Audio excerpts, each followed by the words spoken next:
अल्लाह ना करे कि ऐसा किसी के साथ भी हो, लेकिन जो लोग कार एक्सीडेंट का शिकार हुए हैं जिनमें एयर बैग्स खुले हों से अगर आप पूछेंगे कि अपना एक्सपीरियंस बताएं, तो वो आपको बताएंगे कि एयर बैग्स एक जादू की तरह सामने आ जाते हैं किसी भी एक्सीडेंट के दौरान। लेकिन मेरी दिलचस्पी एयर बैग्स में और भी ज़्यादा बढ़ गई कि जब मुझे पता लगा कि एयर बैग्स सिर्फ 0.05 सेकंड से भी कम में खुल जाते हैं और वो पैसेंजर को महफूज रखते हैं। मैं एक सेकंड की बात नहीं कर रहा, मैं एक सेकंड के 10वें हिस्से की बात नहीं कर रहा, मैं बात कर रहा हूं एक सेकंड के 10वें हिस्से के भी आधे की। प्रॉब्लम तब शुरू होती है कि जब मुझे पता लगा कि दुनिया में ऐसा पंप ही मौजूद नहीं है जो एयर बैग्स में इतनी तेजी से हवा भर सके। सवाल ये बनता है कि एक्सीडेंट के दौरान एयर बैग्स कैसे काम करते हैं। Let's find out. This is Gaurav Rizvi and you are on my channel.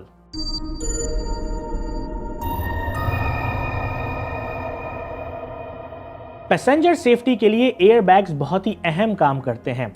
Usually किसी एक्सीडेंट के दौरान इंजीनियर्स की कोशिश होती है कि पैसेंजर अपनी सीट से मूव ना करे, बल्कि जितना कम मूव करे उतना ही बेहतर है।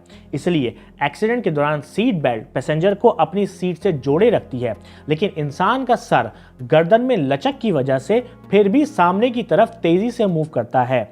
इसके लिए जरूरी होता है कि हेड सेफ्टी का भी बंदोबस्त किया जाए। पहले हम कुछ बातें जान लेते हैं। किसी भी एक्सीडेंट के दौरान पैसेंजर को तकरीबन 0.05 सेकंड लगते हैं स्टीयरिंग व्हील से टकराने के लिए।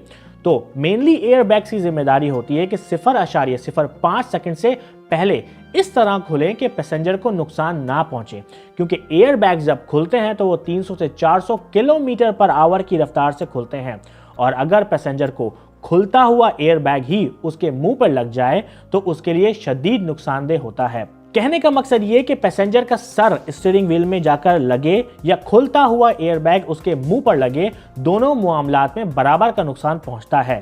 तो इसके लिए जरूरी है कि जब पैसेंजर का सर स्टीयरिंग की तरफ मूव करना शुरू करे तो उससे पहले ही एयर बैग्स को कंप्लीटली खुल जाना चाहिए है, ताकि पैसेंजर की जिंदगी महफूज रहे। जिसका मतलब ये होता है कि एयर बैग्स को खुलने के लिए 0.04 सेकंड से भी कम मिलते हैं। मामलात और भी ज्यादा सीरियस हो जाते हैं कि जब आप किसी भी एयर बैग्स के मैकेनिज्म को देखें।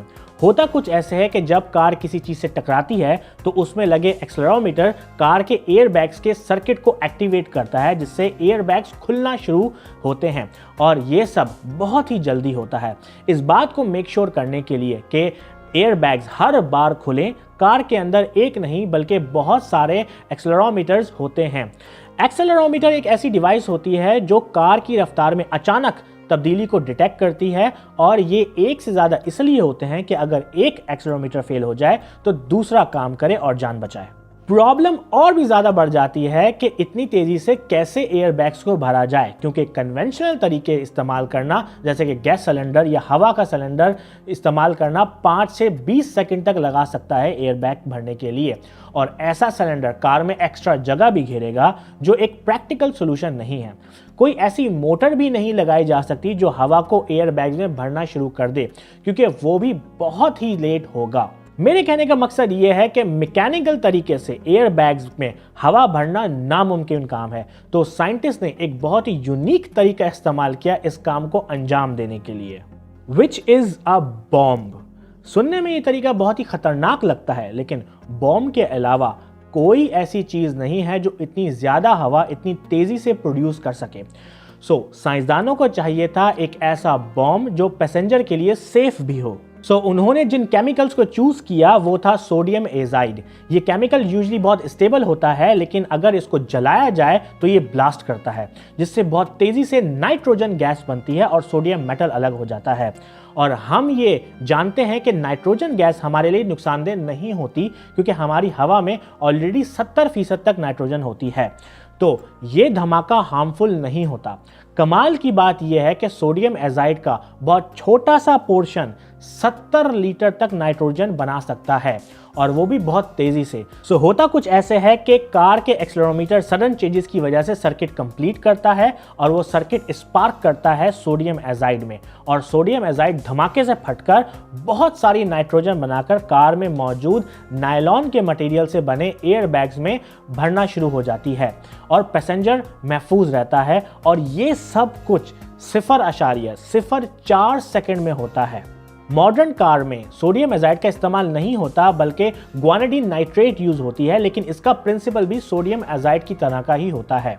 आप मुझे बताएं कि क्या आपने सोचा था कि एक कार अपने अंदर केमिकल रिएक्शन के जरिए कंट्रोल्ड एक्सप्लोजन करने की सलाहियत रख सकती है, जिससे इंसानी जानें बचाई जा सकें?